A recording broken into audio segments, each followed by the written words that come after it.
So I'm here today with Louie Vega. Good afternoon, Louie. How are you?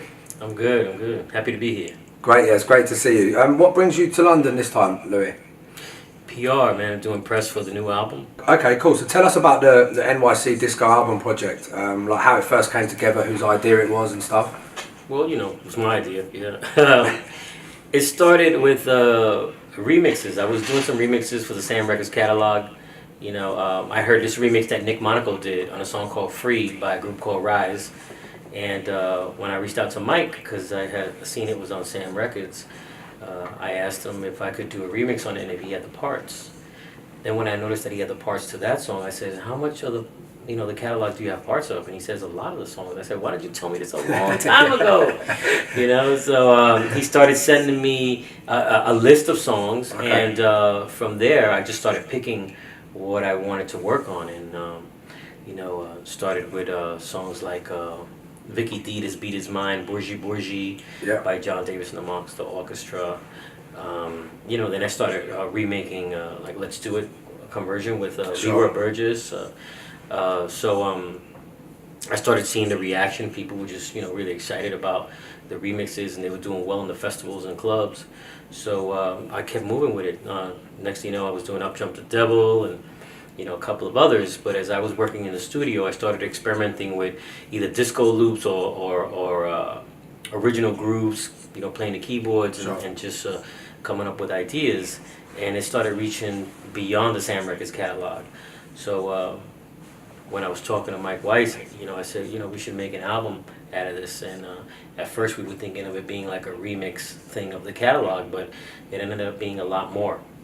So I was also working on outside projects. I had been working on this Luther Vandross project for over a year, actually a year ago, where I was. They showed me two songs that Luther had recorded when he did the Never Too Much album, Right. which is in '79, and it was actually Fonzie Thornton, who's one of the estate owners and also a good friend of Luther's. And an artist in his own right. And he reached out and brought me these two songs, and I was blown away by hearing Luther on songs that I'd never heard before. So I went into the studio right away, and one of the songs happened to be, it had a disco flavor to it. It was very up-tempo, Sure. disco groove. And I actually laid down all new music to the song, and I brought in the background singers who originally sang with Luther. Wow. So in the studio I had Fonzie Thornton, Paulette McWilliams, Cindy Mizell, Tawatha A.G., Brenda White. It was just the whole family. Wow. And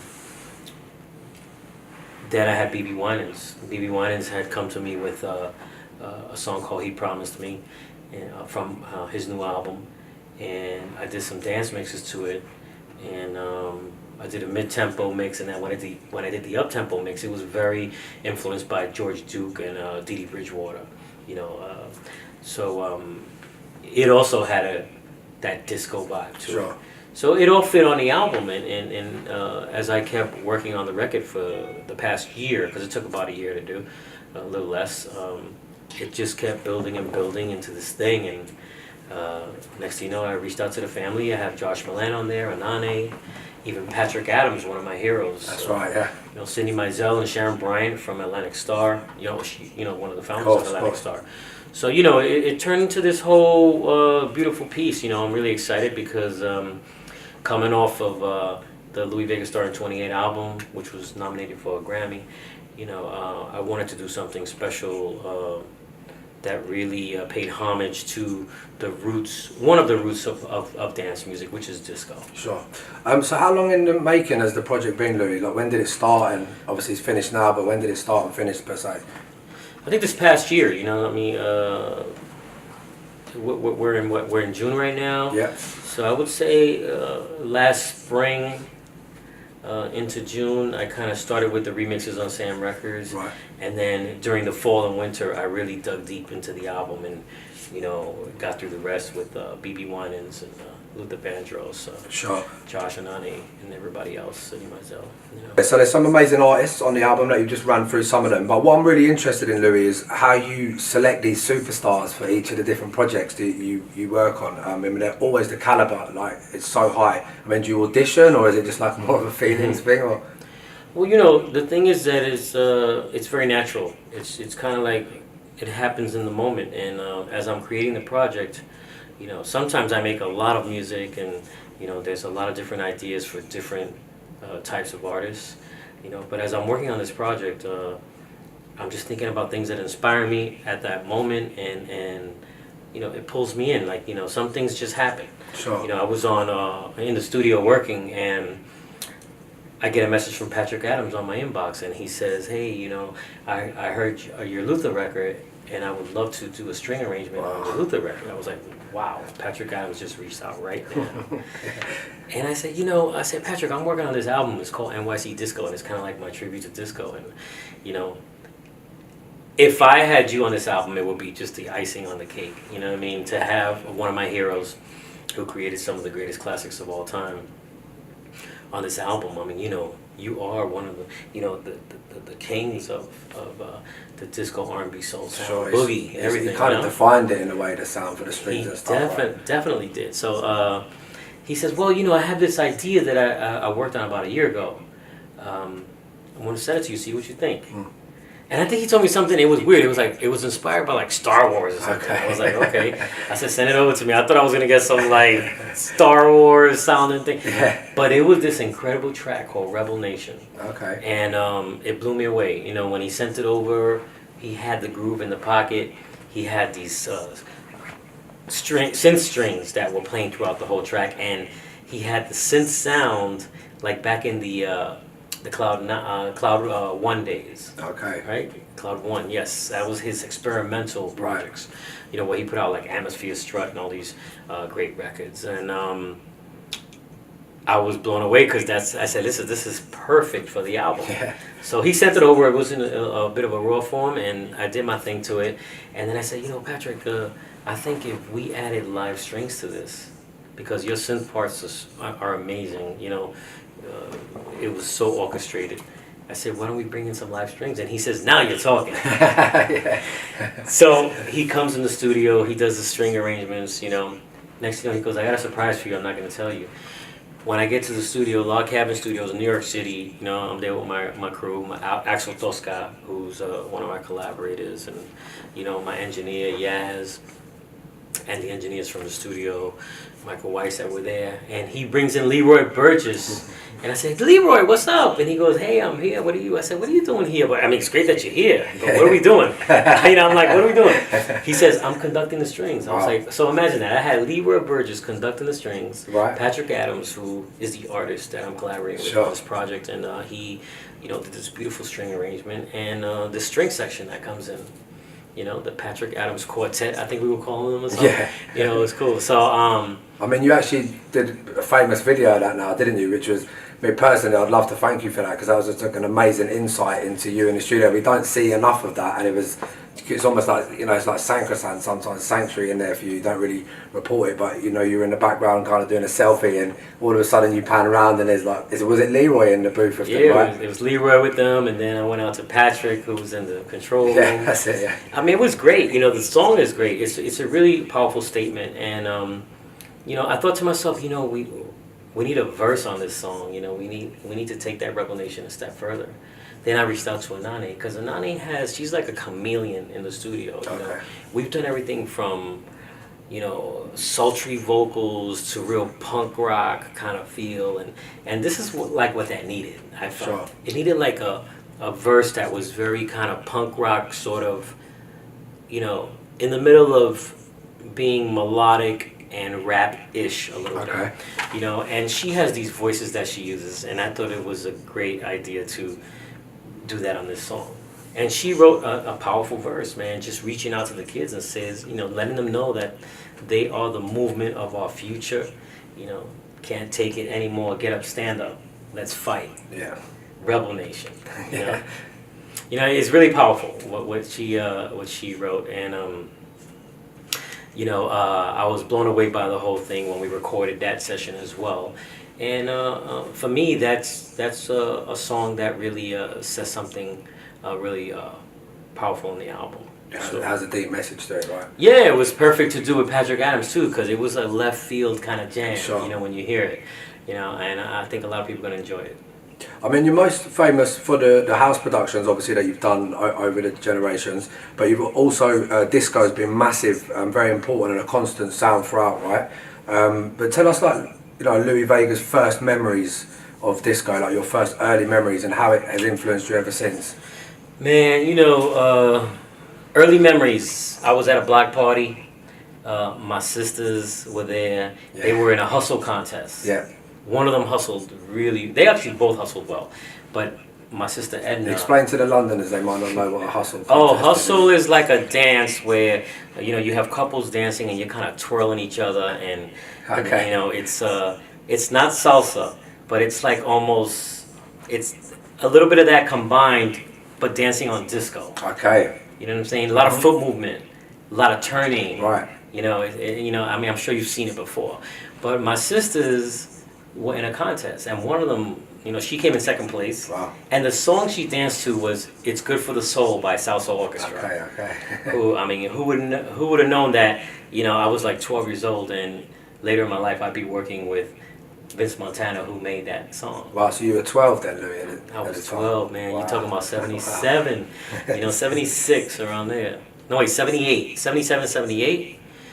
And, I was really blown away by that sound. My sisters were collecting that music, and I started hearing, Touch and Go by Ecstasy, Passion and Pain, Melting Pot, which was more the street jams. Because I was also going down the block to hear Africa Bambaataa, Jazzy Jane, Red Right. Alert, Okay. Africa Islam playing in the projects, Sure. with all the break dances. Yeah. So I'd hear Bras and Mande, Conquistadores, like all those records. Plus I heard punk rock. So all that music was, me listening to this as a young kid, teenager, back in my early teenage years. And the disco sound was just something that, it blew me away. I love the vamps of the song. Sure. Where they picked up and they grooved. Yeah. And I always wanted to keep them vamps going. And I had another neighbor who had a great disco collection. And that's when I started DJing, actually, because I started being his apprentice while he was doing Sweet 16s and all that, and I would be carrying the crates, and then I said, let me borrow some of your crates. Okay, nice. And I started borrowing maybe 2 crates of my choice of the songs that I liked. Right. And I would take his turntables in the mixer for like a week, and just like, get my groove on. Well, much respect to your neighbour, man, for lending you his decks and records, man. Got to pick him up, definitely. Tell us a little bit, also going back, I know your sisters were so important to you, because I've read so many interviews with you before, and I think on the Master at Work, like, that gold album that you had that time, you both wrote stories in there. Mm-hmm. I have 3 sisters as well, so I know how important they can be. I have younger sisters, you had older, so they were kind of showing you the way, right? You went to quite a few early, like, dances or stuff with them, and was it predominantly disco being played? Who was spinning in those days? Well, I remember when I was 15, I went to the Paradise Garage. Wow. She took me to a members only night, and it was my sister Edna and one of my neighbors. His name is Lenny. And I'll never forget, because Lenny introduced me to groups like Steely Dan and all that. We would be listening in his car. He had a dope sound system, and he said, they both said, we want to take you to this club, because they knew I loved DJing and I loved music. And when I went there, I was just blown away. And I'll never forget, I heard records I play today. So funny, when I go back in that thing. Thousand Fingered Man by Candido. When You Touch Me, Tanner Gardner, Street Player. All these Love Injection. All the big garage records and the records that Larry played. I mean, when I went to that club, I was blown away by the sound, by the lighting, by the DJ. Larry just knew, what to play, when to play it, and how to make it sound. He was definitely a genius, and I recognized that, and I was like, wow, this is what I want to do. Sure. I love this, And that's where I heard a lot of them records, but it was, what really drove me was a lot of the disco fusion records. Okay. Like I started feeling like Arthur Russell, You know, those records like Go Bang and Is It All Over Your Face, they weren't the usual disco records, you know. Or when Herbie Hancock did something that was, you know, maybe Stars in Your Eyes, when you hear that. You know, I love that mid-tempo stuff too, and those grooves. You know, and Idris Muhammad, when he did, you know, goodness, what's the, Could Heaven Ever Be Like This? You know what I'm saying? So you had like jazz artists making disco records, you had rock artists making disco records, the Hollies doing Dragging My Heels. You know what I'm saying? It's like, those are the kind of records I started liking. And then when like Talking Heads came out, and you know, Ian Dury and the Blockheads, you know, the Gwen Guthrie, you know, Grace Jones, you know, that whole sound was a big part of my childhood. And you know, but at the same time, you know, I had this uncle who was a famous salsa singer. So, you know, you had Fania Records, you know, you had the greatest percussionists, bass players, and, you know, horns, and the Fania All-Stars. And these, yeah, the Fania All-Stars, these musicians that were out of this world. And my uncle happened to be a part of that. And he would bring that music home. My father played sax. He listened to Miles Davis and John Coltrane. You know, and I would hear jazz music in my house with my father just blaring that sax like for hours. You know, I think all those different elements were a big part of my life. And I can't forget, of course, listening to WABC. That was like the pop station. But pop in those days was like Earth, Wind and Fire, Stevie Wonder, Elton John.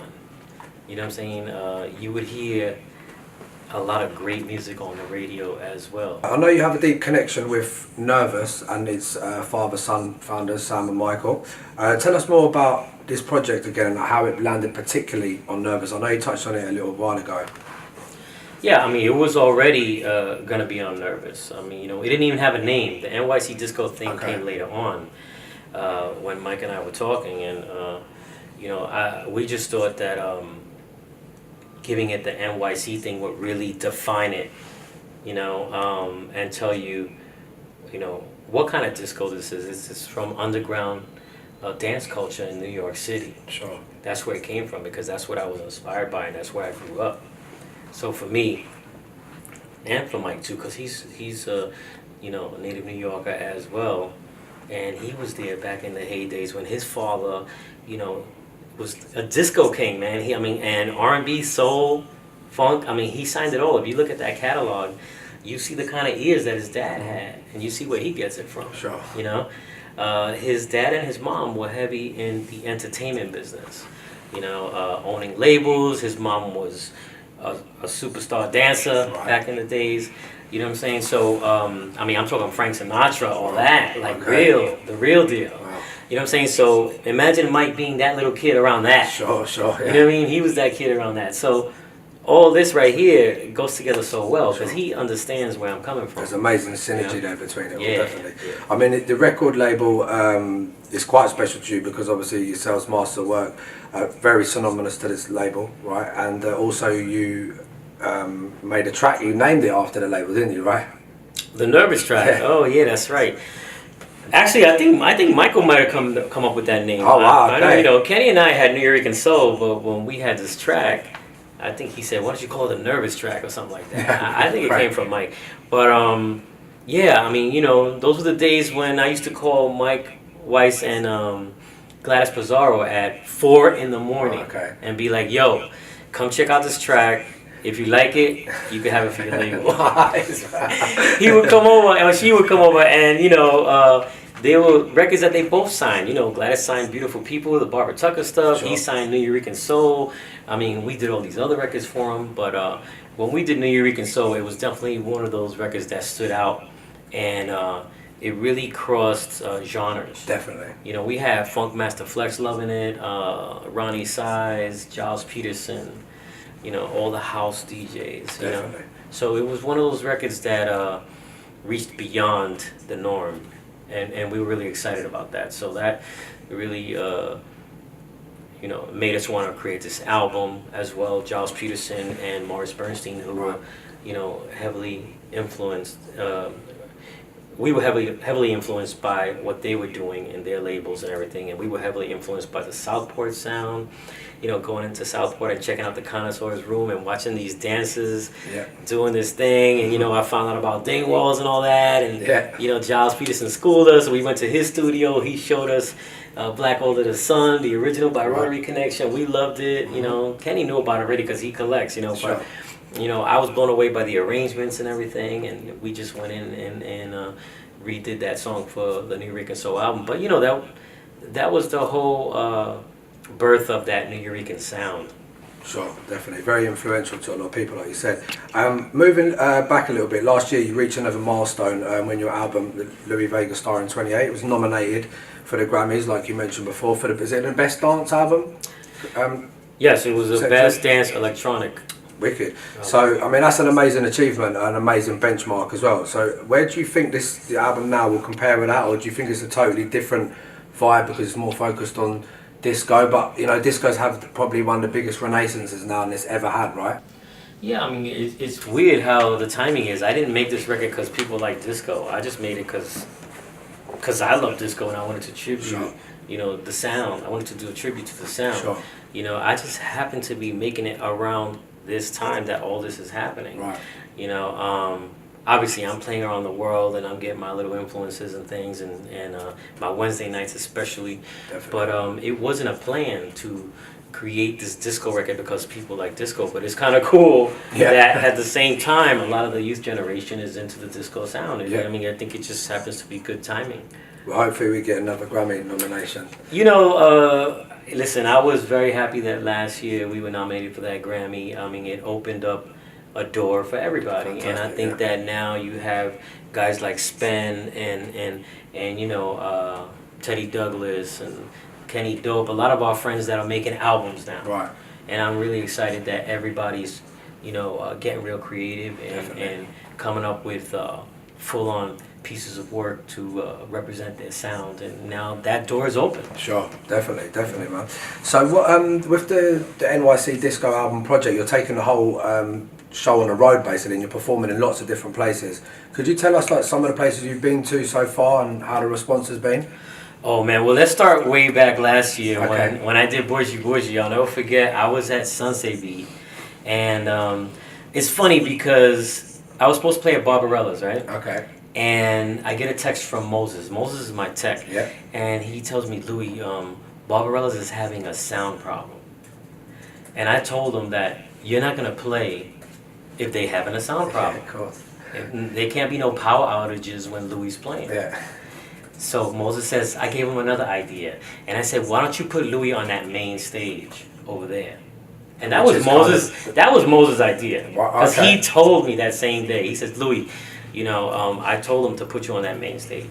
Which is in the main resort. Where we saw Jazzy Jeff like 2 days ago. Okay. You know what I'm saying? We were there 2 days ago partying to Jazzy Jeff, and I said, yo, Moses, I like the stage. The stage is nice. He goes, yeah, but you're playing at Barbarella's. I was like, I like Barbarella's too. Of course. I said, but then it just happened to work out because they said, okay, we'll do the main stage. Wow. So I went on that main stage, and I will never forget the sun was coming up, and that's when I first played the Bourgie track. And it was perfect timing. The crowd was smiling, the arms were up in the air. As a matter of fact, somebody's lifting up Alex Lowe. Okay. There's a picture of him being lifted up by his friends, and he's all happy with his arms up. I mean, crowd surfing. It was to that song. Yeah. So you could see what it did to people. And this is like 5 a.m., right? The sun starts coming up around that time. It was like 6 a.m. Right. I went a little bit past the time Okay. that I was supposed to play. And it was like 6 a.m. The sun was up. And the people were going mad to that song. And right there, I said, wow, there's something happening here, And then as I started playing around the world, whether I was in Tokyo, Hong Kong, I was in the UK, or I was in Italy, like, everybody was loving this sound. And then that's when I went in later on and got inspired to do the Sylvester track. Okay. When I did the Sylvester track, that's the one that reached to the younger generation, because I started getting calls from DJ Monkey and telling me about the responses of the record with her crowd. I started getting a lot of the younger generation in Brooklyn and around the world reaching out about that Sylvester version that I did of Disco Dance Heat, and that's the song on the album too.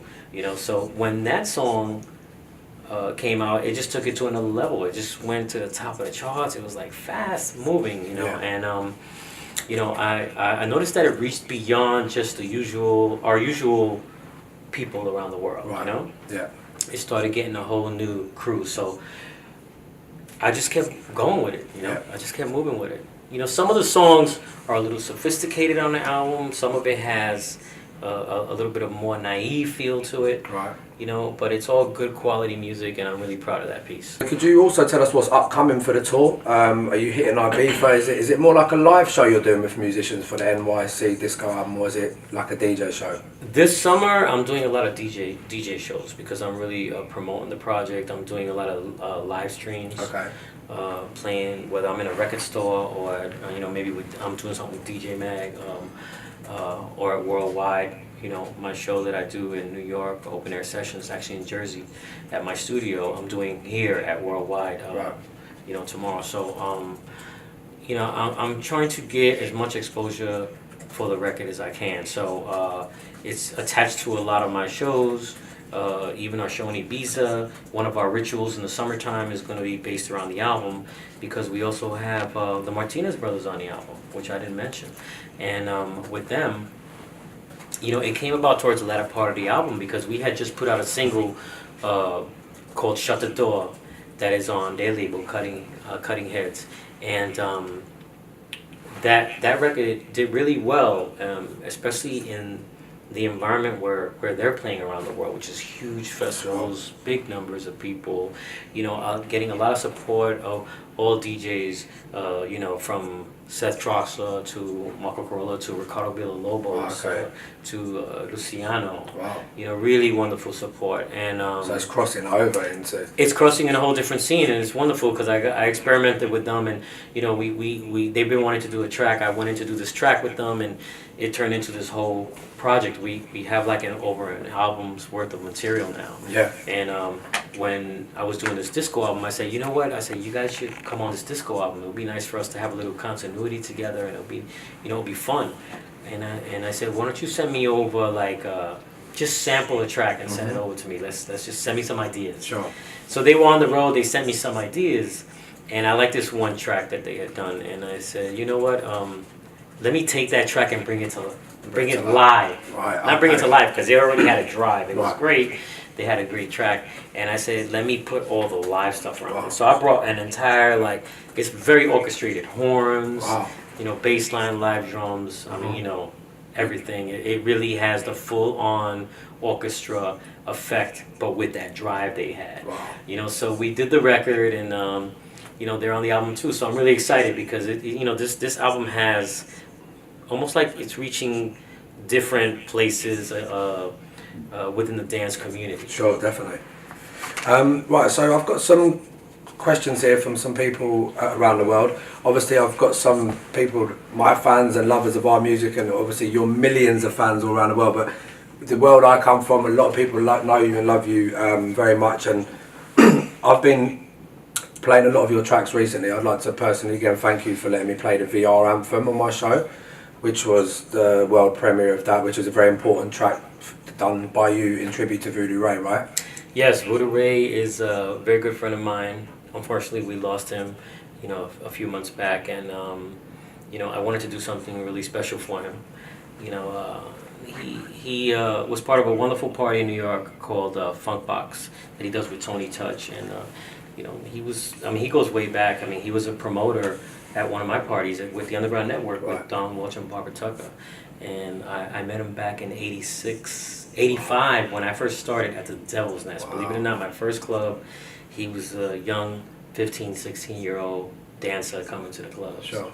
You know, so I've known him for many, many years, and I wanted to do something really special for him, so I created a record that I played on completely. I made completely on my own for him, and I put it out on Launch Records. I thought it would have been good for Gladys Pizarro, who was one of my old friends too, who I wanted to help her launch her launch label. Right. So, you know, she was very happy about it. We chipped in together and put together this video. I invited a lot of his dancer friends who were kind enough to come in and dance just for the love, Sure. and make it all happen. And I reached out to EXPG Studios, who are a wonderful dance studio in New York, who let us use their space. And Robert Gay directed the video, and we just edited together this wonderful piece. So for me, it would be the way that I wanted to tribute him. I did a beautiful tribute in the club. All the dancers came out. Wow. They freestyled. We played the video. Everybody was really happy. His family was there. His That's sisters. fantastic. Yeah. I need to see this video now. Yeah, is it coming soon? Yeah. It's out. I'll send it to you. Okay, Yeah. thanks. We've also, obviously on my radio show, been hammering your remix of Nathan Adams and Sean McCabe's joint, I Wonder, which is that, seeming like that's going to be a massive anthem. And so, yet again, Vega Fever is definitely in full swing this summer. So there's been a lot of people who was asking questions on the Facebook status I put out. It was just a Facebook status, simple Facebook status. Mm-hmm. And I've got some questions. Do you mind if we take some? No, sure. Let's do it. Some, and I hope some people aren't going to feel left out here because I've had to. This is like the chosen 10. Mm-hmm. So first is from Jono. He said, growing up in New York, being around for as long as he has, what's been his favourite era to have been a DJ? My favorite era in New York has to be the Underground Network parties. Okay. Which was on 21st Street. It was at the Sound Factory Bar. Right. For me, it was a movement. It was a powerful movement because you had all these creative young DJs and producers making music and hanging out in this one place every Wednesday night. Right. You had all the dancers, the actors, even Broadway show people, the New York underground dance culture, heavy, like chilling in this place and dancing the night away. It had 2 floors of music. It had a funk hut downstairs, and I would play up in the main room. And we had so many different guests, from Francois K to Little Lewis. David Cole even played live keyboards. May he rest in peace. It was really special. It was a special time, and Barbara Tucker would invite all her singer friends and a lot of singers that were coming up. Right. And which you know and love today, actually. Sure. And we did some special things there that were never done in New York City. Like we brought Tito Puente and Indy to perform live. George Benson was there. You name it. We had everybody in that space, and it was just a great time. It was that 90s house sound that blew up all around the world. So is there anything like that in New York now? You could compare that to? Well, it was a different time, but I do have a party called Roots NYC that I do at Cielo, and it's my 14th year there. Wow. I do it with Kevin Hedge. You have tons of clubs in Brooklyn now, like, Output, which is the #1 club. Okay. You have Elsewhere, nowadays, House of Yes. They're all weird names, right? Yeah. But they are great clubs. Sure. A lot of people are enjoying them now. And, Brooklyn is definitely the place to go and have a good time. We have Cielo, we have LaBaine, where Anani does her nights, and you also have a Sunday night that's great with Christina Visca, you still have 718, you have Body and Soul that comes on holidays, special events, the garage parties on special events, Paradise Garage tributes, and then you have a lot of young kids out there that are, young DJs that are doing their thing, let me give props to Eli Escobar, who's out there doing his thing, Definitely, you know what I'm saying? And he's been working real hard in New York City. I see him, and in Brooklyn.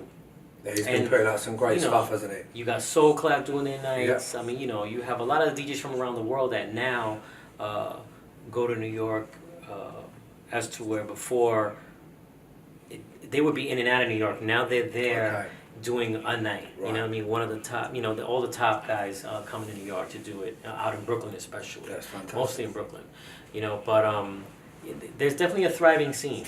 With the kids out there. That's good to hear. And it's nice to do special events. I'll go to Brooklyn on occasions. I don't go to Brooklyn all the time, but I'll go and play at the Roof, which is the rooftop of Output, and we'll do a ritual party with Anani and I. We do it once a year, and this time we did it twice a year. Anani just did it with Humphreys and Tony Touch. Okay. They were our guests, and but I like going out to Brooklyn because you get a little bit of what's going on out there too with your crowd that you have currently, following you, because we do have a really nice following in New York City. Okay, that's great. We've got another one here from Martin. He said, when are you going to bring the Elements of Life live show to the UK again? Dude, I'm ready to bring it now.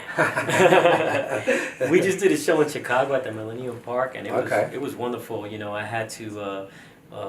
I wanted to do something really nice for Chicago, so I brought out the Elements of Life band and had Julie McKnight for the first time with Elements of Life, which was beautiful. A diva. We had Josh Milan and Cindy Mizell. So it was like everybody's favorite jams, Into My Life. We had, a diva did a version of Respect from EOL.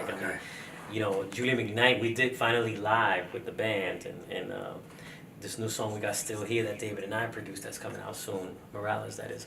It was just a fun thing. And I said to myself, you know what, I want to do something like this in the UK. If I do something like this in the UK and Italy and France and all around, I think people would be blown away. So that was only recently, the one in Chicago, right? That was recent, but I'm hoping to come out in 2019 because I got another special project for that year. Wow.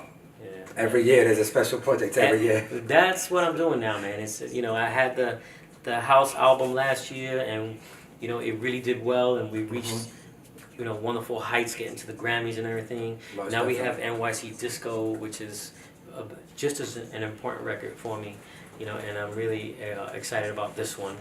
Yeah. And then next year we're going into jazz. Wow, okay, now everyone's going to be That's right, get ready for that. So we got another question here from our friend Neil Pearce, mutual friend. He'd like to know, after all these years of being at the top of his game, what keeps him so motivated and so driven to still be working as hard as he does? It's a combination of a lot of things, It can be anywhere from being inspired by my son, my wife, being inspired by the musicians I work with, being inspired by going out to see a show, traveling around the world, playing for all these wonderful people, and when you test out your music and you see the reaction, today I was in a taxi, and this is one of the black taxis, cabs here in London, and the driver's talking, and little by little, he's getting information out of me, and then he says, "Hey, I collect vinyl." I was like, "Whoa, look at this!" And he says, "I went to different cities and collect vinyl. I'm really a heavy vinyl collector." I was like, "Wow!" And I told him about Phonica and the party for the album Wednesday, and he says, "If you don't mind, can I ask you your name?" And I said, "Yeah, I'm Louie." And he goes, "Louie Vega?" And he stuck out his arm and he had chills. No way, goosebumps. Yeah. He had goosebumps, and he says, "I can't believe I have Louie Vega Masters at work in my taxi right now." So it goes to show you how your music touches people. Definitely. And that's what drives me. Wow. To see that me playing music or making music or creating something out of just a little idea can hit somebody like that. Can touch somebody in the heart. It's pretty special, that is. Yeah, definitely. Yeah. I hope to see the black cab driver down at the Phonica record store. Yeah, right? He better show up. Get a free ride home at least. Anyway. So this is from Siobhan, and she asked about how you help a lot with up and coming artists, and also your connection with Richard Wilson. Okay, yeah, for me, when I see some talent, I'll definitely help them out. Yeah. There has to be something that grabs me, whether it could be their songwriting, it could be their track making, it takes a little time to build as I start playing their music and feeling what they're doing. I might pull them in and say, "Hey, why don't you remix this song or try this for the label?" I've done that plenty of times. DJ Clock is one where I picked up his record because Timmy was playing it. Timmy did an edit of one of his records. He's from South Africa. I was blown away by this record called Union Dance. So I picked it up and did some remixes on it, put it out, and I'm listening to more of his music and getting into his sound more. But something's really got to grab me where I feel that, it's really strong enough to hang, because there's so much music out there right now. Sure. And in order for your tracks to hang, they got to be hot. Definitely. So if somebody got something hot, I'm going to jump on it for sure. Yeah. Richard Wilson, he's an artist. He's not a DJ I mean, he is a music lover. I mean, maybe he did dib and dab on DJing. I'm not sure, but he is an incredible artist. You know, I started recognizing his talent a while back, and he came and met me actually at a hotel here in London, and he was doing a painting of me that I didn't even know about, and I took a drive out. It was pretty, like 30 minutes out or something like that, and first of all, I was like, yo, who is this dude? I hope he's not a stalker. You know what I mean? I don't know. He was like, he was there, he was downstairs waiting, I say, wait, I don't know, man, I could get kidnapped, whatever. No, he but does look a bit dodgy. no, but I saw him, and in his eyes, I said, you know what, this boy's real. Let's go out there and check it. And I was blown away. He did a huge wall of me and a lot of songs on my album and lyrics. Like the record wasn't even out yet. Like he knew from listening to my shows. That's right. Yeah. Lyrics and songs and little. And he phrases. would just put little phrases, wouldn't he? Right. He put little phrases. He put things up on his wall, and I was just blown away by the whole thing. I was like, wow, this guy, he really has special talent, and he started doing more of people in our genre of music. He did. Josh Milan, Pevin Everett, Roy Ayers. I mean, I was like, wow. He done like a famous one for Frankie Knuckles as well, didn't he? Let me tell you something. He really has an incredible eye, a magical eye, and I believed in him, and I said, listen, man, however I can help you, I will. You know what I'm saying? I would recommend him for things. I would put him on some of my projects. I brought him to Ibiza. Anani and I, we had the ritual there. We brought him to paint a live, this big mural of Anani and I together. Right. Or this big, it's on canvas actually. And the dude is amazing, man. And for me, I'm really proud to see him grow. Now he's painting Will Smith in Philadelphia. I know, that's crazy, right? On a huge building, and Will Smith's family found out, his social media team. I mean, now Richard's on the news, Richard's everywhere.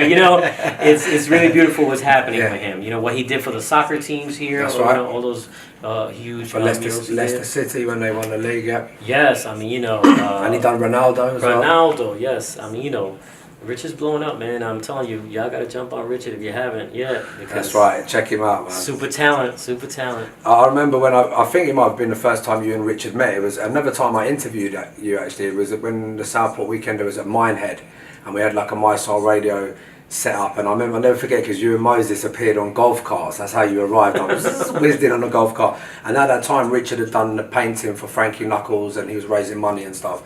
And I think he'd also done it for you, or was going to do it for you, and that's the first time you two met, I think. And I asked Richard then, would you like to come onto the radio show, and I'm going to interview Louie. Maybe it'd be so cool, you and Louie could talk about Frankie Knuckles and you could show your paintings. And he was too shy at that time, which makes me laugh now, because since then he's been on English news, Portuguese news. Now you say he's going to be in America, right? Yeah, yeah, so much love to Richard, man. Yeah. So we've got a message here from... Rich. Rich, yeah. We've got a message here from Jimmy. He said, can you ask Louie how he sees the future of music sales and how he policies his releases, making sure they are not shared on free download sites? Making sure they're not shared, man. Come on, how possible is that you cannot? People are grabbing my music from my shows. Wow, and really? they're just playing them back and creating their own edits and giving them out. That's just happening. But wow, for me, a lot of those DJs that are doing that, you're talking about a handful of DJs. Yeah. I think that it's great that they're playing my records, and I think it's wonderful that they want it that bad. Yeah, I'm cool with it. You want it that bad? Get the record, man, and play it out. Speak over it during your shows. Sure. You know what I mean? Let people know what it is. Yeah. But don't share it and give it out to everybody. That's the only thing. But you can't. I mean, how can you control that? There's no way. And I always say, if you love music that much, you wouldn't go and do that. You'd buy it. If you love it that much and you're a fan of someone, you'd buy the work. So I've got another question here from Orin, aka Afronaut from Bugs in the Attic. He is asking, when programming or writing ideas, what's the one bit of equipment you couldn't live without? My Fender Rhodes. Wow, there you go, it says it all. And he says, and when's the next Nervous track type coming out? Oh man, come on. They're the broken beat lot, right? Nervous Trap Type. I mean, you know, Kenny and I got to get in there. We did do something kind of broken beatish that I think he would be into, but we didn't put it out yet. You know, Kenny and I have been dibbing and dabbing. You know, we go in every 4 or 5 months, and we're so busy doing what we're doing that when we start gigging together, things start happening. Sure. We start getting together, we'll go in and make some music, but we've been wanting to go in real soon. And hopefully, if we don't get to before this summer, I'm going to try to see if we could squeeze in some time in Ibiza. If not, when we come back for sure this fall, Kenny and I will be getting together. But we already created about 6 tracks for Ken Lou.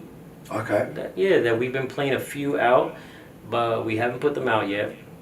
And we just want to go in to give it one last thing. Sure. You know what I mean? It's like, trust me, when we feel something's right, it's going to come right out. I bet. Right away. Yeah, you know what I'm saying? Yeah. And on that other thing you talked about sales, you know. Yeah. You know, I think we have a great advantage now with social media. You know, the great thing about what's happening with social media, the streaming live thing, obviously, everybody knows that's where it's at, you know. But we have the ability to expose so many people to our music now. Right. You know, to expose our music to the people. Yeah. I mean, you know, imagine if you're streaming live and you're playing music for 2 hours or whatever it is. I mean, you know, depending on who you're working with, or if you have a foundation and a big audience, you can reach over 100,000 people in one shot. Yeah. As to it before, I mean, you know, That'll you couldn't take a do long any of time. that. You know what I'm saying? So I think people got to think about things like that, and I think it's more about getting your music exposed to everybody so they can understand and know what it is, and then they can reach out and look for it however they want, whether they want to buy it on, whether they want to grab it on Spotify or they want to get it from iTunes or wherever they want to get it from. Yeah. You know, or TrackSource, Beatport. I mean, you know, we play jams, whatever it is. You know, there's so many. Yeah. But there's also a lot of other opportunities now. I mean, you know, in my case, because I have a big catalog, I've been lucky because, you know, when you have somebody like Kanye West sampling your records, Yeah. I mean, you know, that brings a whole new stream of revenue in. You know, that's mind-blowing. You know what I mean? So, Of course. you know, for me, it was important always to build my catalog, and that's why I started Vega Records, and we're like 180 records Really? in Yeah. or more, and 12 albums. You know what I mean? But that is content. That is a lot of content Sure. that we have, and we're building it. And you know, a record like NYC Disco, to me, there's no reason why it can't be in a movie, why it can't be in, you know, in a Netflix movie or whatever Yeah. it is. You know what I'm saying? Oh, Or of course. commercial, whatever it is. You know, a cool commercial. Yeah. You know, That's it. but you know that I think that the most important thing I tell people out there is try to own your own music. You know what I mean? Own your music. Okay. You're making it yourself. If you're paying for it yourself. It's your music. I mean, in this case, I have a wonderful situation. I wouldn't usually, you know, put my music out on another label, Right. because I've been keeping everything kind of in house. But Okay.